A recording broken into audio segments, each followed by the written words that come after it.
ভালো আছে কত সুন্দর এই কি কি জাতের এটা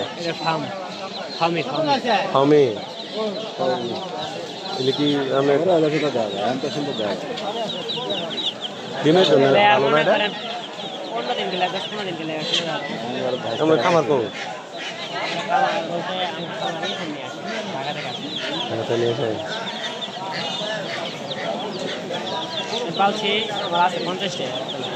এই পাশে গুলো দেখি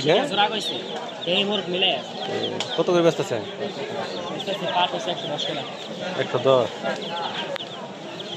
110 হবে না চাহিদা আছে তো ডিম অনেকেই নেই ডিমের চাহিদা